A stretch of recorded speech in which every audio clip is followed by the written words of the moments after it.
So I know there's a lot of nerves going on in the room right now. Obviously for me, but mostly for you because it's a new preacher and you never know, is the first sermon going to be 10 minutes or is it going to be 2 hours? So we're going to buckle up and see what happens here this afternoon, all right? So just bear with me. Hopefully you guys ate a good lunch, got some coffee. I know I did. I'm going to be in John chapter 5 for our opening text this afternoon. We're going to go to about 3 different places today. It's actually funny. My brother Cooper was supposed to be here today. He's blaming my nephews that they're having a rough day, but I think he was just worried about the time frame because he said, hey, 26 minutes, I'm up and out. So I think he decided, I'm just going to stay home and I'm going to let him get the kinks out today before I go over there in a couple weeks. We're going to go to prayer here in a second, but I want to start with, like I said, our text verses. So we're going to be in John chapter 5, starting in verse 1. Famous story here about Jesus and one of his miracles. Starting in verse 1 of John 5, it says, "After this there was a feast of the Jews, and Jesus went up to Jerusalem. Now there is in Jerusalem by the sheep gate a pool which is called in Hebrew Bethesda, having 5 porches. In these lay a great multitude of sick people, lame, blind, paralyzed, waiting for the moving of the water. For an angel went down at a certain time into the pool and stirred up the water, and then whoever stepped in first after the stirring of the water was made well of whatever disease he had. Now a certain man was there who had an infirmity of 38 years. And when Jesus saw him lying there, he knew that he already had been in that condition a long time. And he said to him, 'Do you want to be made well?' Let us pray. Dear Father, Lord, I thank you for this day. Thank you for blessings to be able to be in your house this day and to be able to hear your word preached. We ask that you would just open our hearts to the words that are going to go out before you this afternoon, Lord, that you would allow it to be pleasing to you, that it would come from you, God, and that you would remove me out of the words, Lord, and it would, like I said, flow from you, God, and that it would apply to each one the way they need it, God. We love you.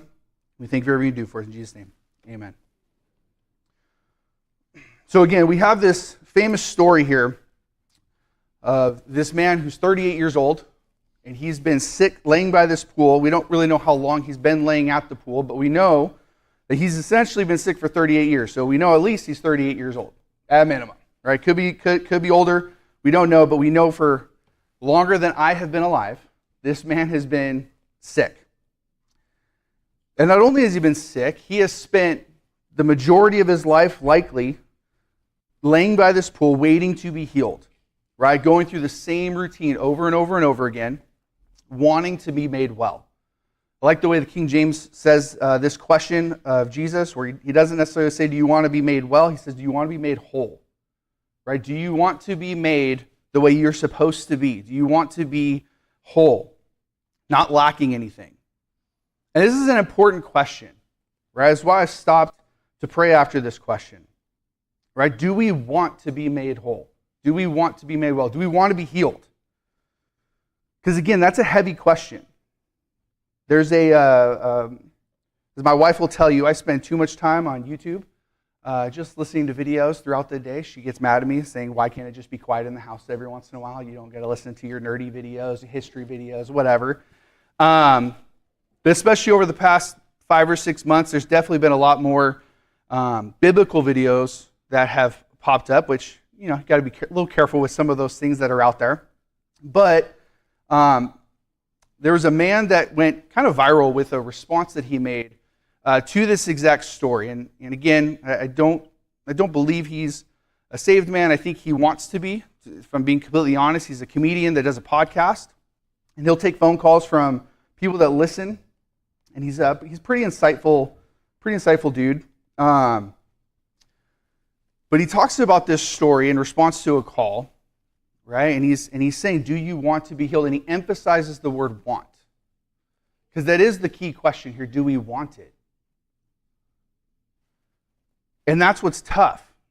Because in all honesty, he's not the most eloquent speaker, but for whatever reason, he speaks really well in this situation, where he talks about how he'll start to pray about these things in his life that he wants to go away, and yet he knows that while he's praying, there's a small part of him that's lying in the prayer. He's lying to God that he doesn't actually want to change. And as he's going through this, right, and he's talking about this, and he's going through his experience, he's even said, like, I've even started to pray, God, like, I know, in his prayer, I know I'm lying to you right now. I know that there's this piece of me that doesn't want to do it. Can you change that part of me also? Can you please make that part healthy? Can you make that part whole? Because when it comes down to it, our flesh doesn't want to be healthy. Our flesh wants to stay in sin. Our flesh wants to stay in the darkness. Right? A couple chapters earlier in John chapter 3, when Jesus is talking to Nicodemus in verses 19 and 20, it says, and this is the condemnation, that the light has come into the world, and men love darkness rather than light, because their deeds were evil. For everyone practicing evil hates the light and does not come to the light, lest his deeds should be exposed. And if that doesn't perfectly describe our flesh, I don't know what does. We all have that part of us that I always think of in the movies, where you have the vampire, or you got the creature that lives in the darkness, and some sunlight shines on it, and he hisses, and he like growls, gnashes the teeth. And really, when it comes down to it, when we're thinking and we're getting exposed for our sin, we're getting exposed for our shortcomings, isn't that how we react sometimes, if not all the time? We get called out for doing something wrong, and our first response isn't, oh yeah, I messed up. Our first response is trying to defend what we did. Our first response is to try and find some sort of justification for why we did what we did, why we're doing what we're doing, why we're living the way that we're living. And so whether we like it or not, we struggle with this change, and it's every single one of us. Right? I know that I have prayed that same prayer that this podcaster comedian's talking about, where I've prayed the prayer where as I'm praying it, I'm saying, God, I know I'm going to screw up. I know I'm going to do this again, but please help me keep trying to fix this. And it reminds me of another perfect spot. We're going to go to Romans chapter 7. Again, another famous passage here.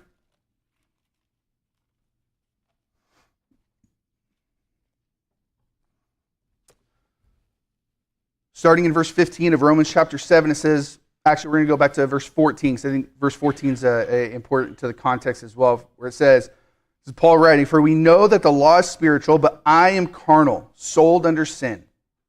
For what I am doing, I do not understand. Paul here says, I don't get why I do what I do. I don't understand it. I can't figure it out. There's no logic to it. For what I will to do, or what I want to do, that I do not practice. But what I hate, that I do. If then I do what I will not to do, or what I want not to do, I agree with the law that it is good. But now it is no longer I who do it, but sin that dwells in me. For I know that in me, that is in my flesh, nothing good dwells. For to will is present with me, but how to perform what is good I do not find. For the good that I will to do, I do not do, but the evil I will not to do, that I practice. Now if I do what I will not to do, it is no longer I who do it, but sin that dwells in me. I find then a law that evil is present with me, the one who wills to do good. For I delight in the law of God according to the inward man. But I see another law in my members, warring against the law of my mind, and bringing me into captivity to the law of sin, which is in my members. So again, Paul here is going through this exact same argument, this exact same struggle that this man that I was watching on YouTube was going through. It's not a new struggle, right? In the class that I've been going in the morning with the young adults, we've been going through Ecclesiastes chapter 1, right, where Solomon says there's nothing new under the sun. What's there in ancient times is here now. And we see that over and over and over again, this cycle, right, of our sin nature in society after society, civilization after civilization, empire after empire. The same things befall each and every single one. The same sin causes each one to fall. And yet the next group that comes up thinks that we're going to do it better, and we fall into the same things. But Paul here is acknowledging something, right? In the same way that our pastor said this morning with Asaph, that we don't get this type of candidness. It's hard to do this, but we get it from Paul here, where he's acknowledging he's broken and he doesn't do the things that he wants to do, and he's doing the things that he doesn't want to do. Hopefully I said that right, because it's so confusing on how he words that. And if we're being honest, as I'm saying that, each one of us in this room, we can pinpoint something in our lives. And it can be as benign as just lying. It can be as something as great as an addiction. But we can all pinpoint something in our hearts where we fall short. It can even be a lack of faith. It could be a sin. It could just be a lack of salvation. That we know it's there, we know what we need to do, and we won't do it. And we don't know why we won't do it. To answer that question, I want to go to 2 Kings. This is going to be the third place we're going this afternoon. We're getting another famous story. Another famous man. But what's interesting here is the first two men that we've talked about, Paul and the man by the well, or by the pools, are Israelites. Right? This man is not. He's a Syrian. He is a Syrian, not a Syrian. Different peoples. But in 2 Kings chapter 5, we're introduced to this man named Naaman. Starting in verse 1, it says, Now Naaman, commander of the army of the king of Syria, was a great and honorable man in the eyes of his master, because by him the Lord had given victory to Syria. He was also a mighty man of valor, but a leper. Now, real quick, in some of the research that I was doing going into this, there's kind of two thoughts here. But Naaman was essentially involved in the defeat of Israel like 4 or 5 chapters before this, I believe in 1 Kings, when King Ahab ends up dying.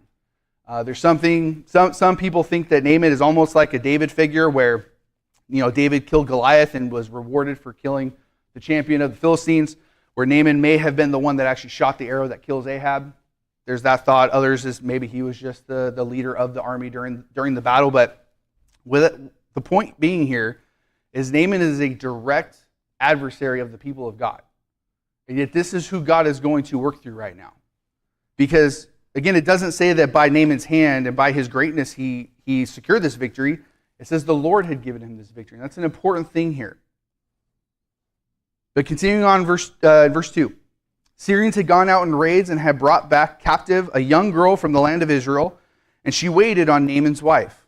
And then she had said to her mistress, If only my master were with the prophet who is in Samaria, for he would heal him of his leprosy. Now, I do want to say, we talked in verse 1, he's an honorable man. This has to prove it. Because I don't know about you, we have bosses that we choose to work for that we wouldn't wish good things on.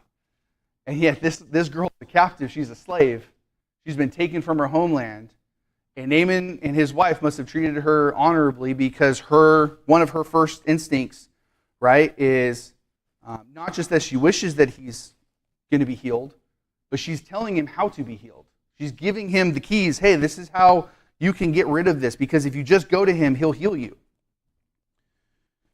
Verse 4, and Naaman went in and told his master, saying, thus and thus said the Lord, who is from the land of Israel.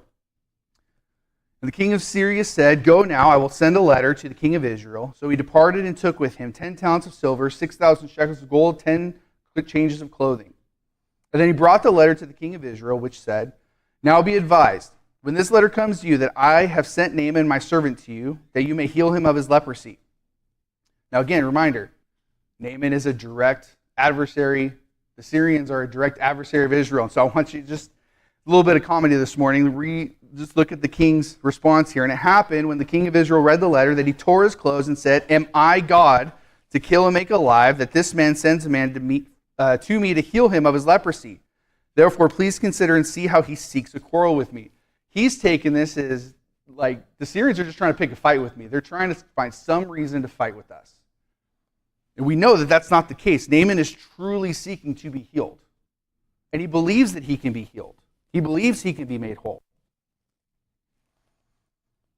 Verse 8, so it was when Elisha, the man of God, heard that the king of Israel had torn his clothes, that he sent to the king, saying, why have you torn your clothes? Please let him come to me, and he shall know that there is a prophet in Israel. And then Naaman went with his horses and chariot, and he stood at the door of Elisha's house. And Elisha sent a messenger to him, saying, go and wash in the Jordan 7 times, and your flesh shall be restored to you, and you shall be clean. You'll be made whole. Pretty simple.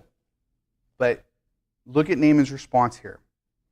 Naaman became furious and went away and said, indeed, I said to myself, he will surely come out to me and stand and call on the name of the Lord of his God and wave his hand over the place and heal the leprosy. Are not the Abana and the Pharpar, rivers of Damascus, better than all the waters of Israel? Not wash in them and be clean. And so he turned and went away in a rage. And this is what's important here. Naaman almost costs himself being made whole with his pride. He's been made this great man in the country of Syria. He's this important general, and he's expecting a spectacle to be made. I think fitting of the honor that he believes he's bestowed. And I think part of this also comes from the fact of the religion that he's been grown up in. That's probably what they did a lot of the times. There was a bunch of shows, right? We see it constantly in the Bible. There's, when worshiping Baal or these other gods, that there's blood rituals and these things and dancing and there's big spectacles, big shows. It's like when you go to watch a musical and you're expecting, some big musical number to just pop up out of nowhere, right? And it's all just for me. That's his expectation here. He's also upset and angry that Elisha didn't even come out himself. He sent his servant out. Elisha couldn't be, it's almost like in his mind, this guy couldn't be bothered with the time of day to come say it to me himself. He sent this servant to come tell me. So again, we're looking at his pride, and it almost costs him.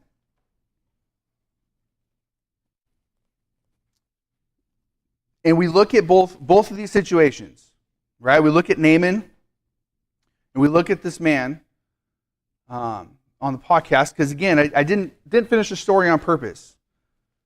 As he keeps going through the story of what he's doing on praying and all this stuff, and I'm cheering for him the whole time. I'm like, yes, like I think he's good. I think he's getting close. Maybe he's getting saved. I don't know. But then he messes up, because then he starts saying things like, I started doing this. I started doing this. Yeah, the prayer was working. And this was the key thing where I think that he really messed up. And he says, I started to save myself by showing up, by going to AA meetings, by being there for the people that he felt needed him to be there for. In the same way, in a different way, right? Pride is what's getting in the way there.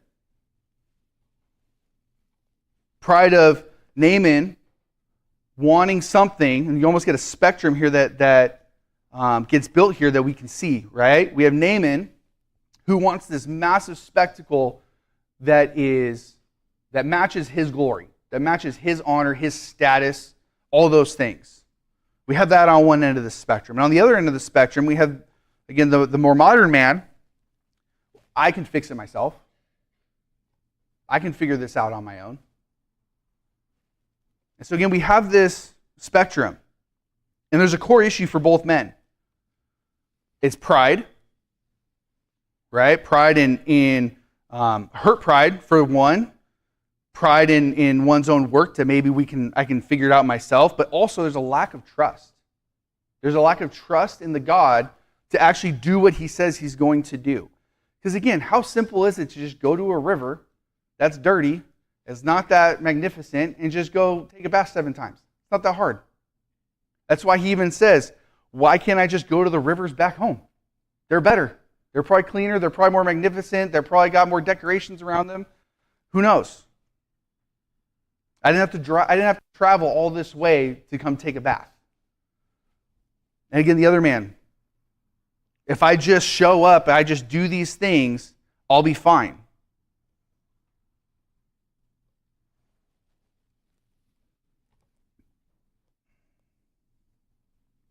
There's a balance that we need to find here. Yes, God does amazing things. He's shown through history. He's done amazing signs and wonders, all those things. But it's not needed. It's not needed. I tell you, when I was saved, there wasn't some magic show that happened. The Greatest Showman's main song didn't pop up and start playing and all those things, right? It was a feeling. As Sister Alex said this morning, this magnetism, this weight that was on my chest, where I walked up the second night, not the first night. I was too scared the first night. Actually moved farther back in the building the second night to try and get away from the feeling. Didn't work. But I walked up and just prayed. There was no special prayer. There was no magic words. It was letting go. But at the same time, again, just using myself as an example, in praying and after surrendering and all those things, I can pretty firmly tell you I've struggled with the call to preaching for almost close to 15 years. And I didn't know it because I was hoping it was going to be something else. I was expecting it to be something else.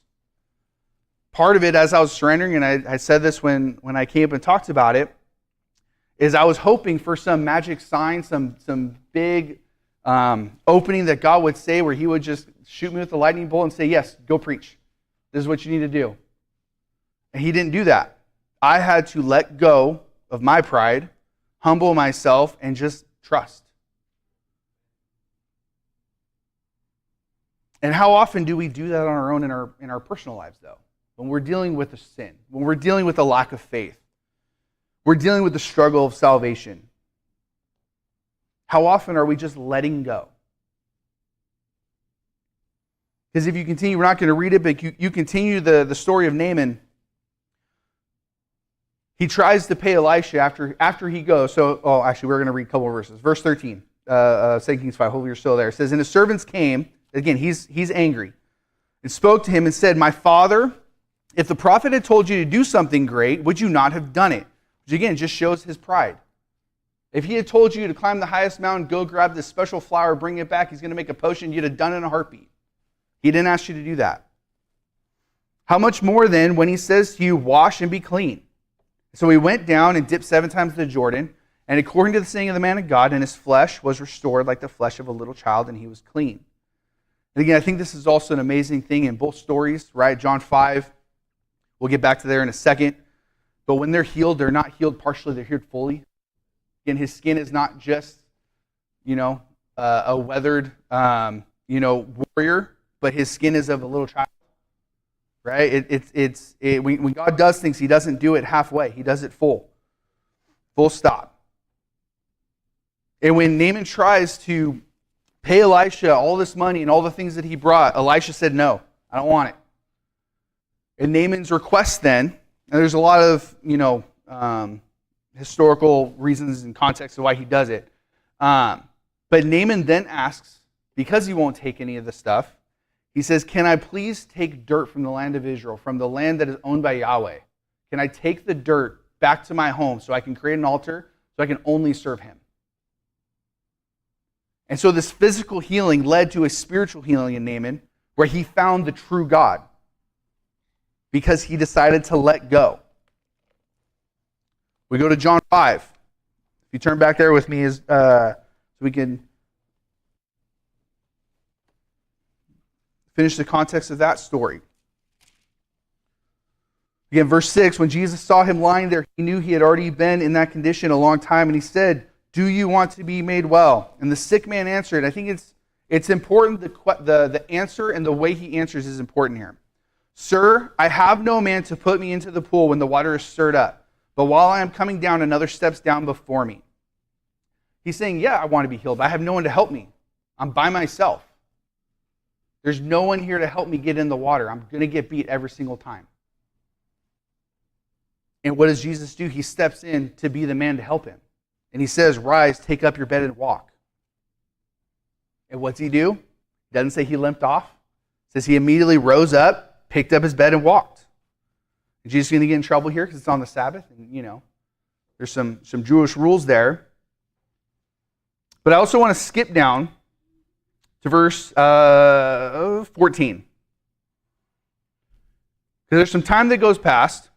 We don't know how long. Could have been an hour, could have been a couple of days. But it says, afterward, Jesus found him in the temple and said to him, see, you have been made well. Sin no more, lest a worse thing come upon you.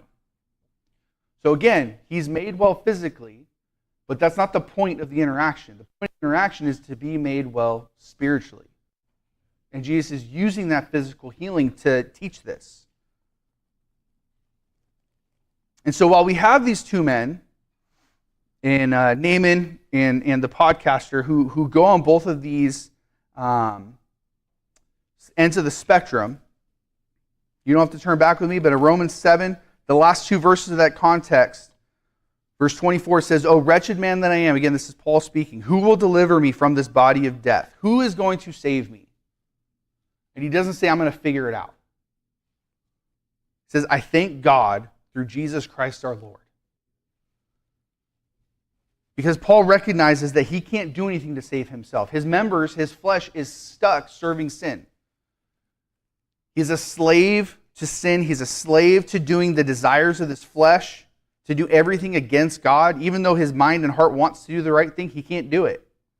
He can't save himself. And so as much as the man, podcaster, wants to save himself, he can't actually do it.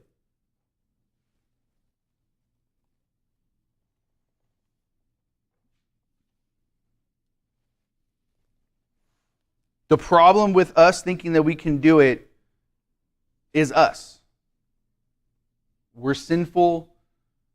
We lack any sort of substance. We're vain even when we don't want to be. We don't have the greatest willpower.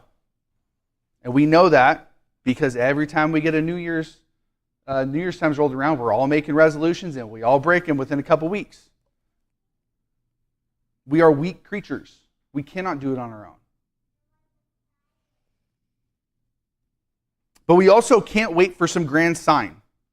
We can't wait for some big show, some big spectacle. Sometimes it is as simple as going to the river and just taking a dip and bathing because God told us to do so. It's as simple as coming down to the altar and praying, God, save me. It's as simple as, God, I've been screwing up. I'm not living the right way. Help me get back there. Or with me, in my situation where I went months of struggling with something I didn't know I was struggling with, listening to music on the way in, praying every single day, with tears in my eyes, trying to figure out why my life felt like it was going so wrong. Why my life felt like it was upside down. Why I felt like I wasn't being a good husband, wasn't being a good dad, wasn't being a good football coach, wasn't being a good brother, wasn't being a good son. I wasn't doing anything right. And all it did was it was a matter of simply letting go and letting God take hold.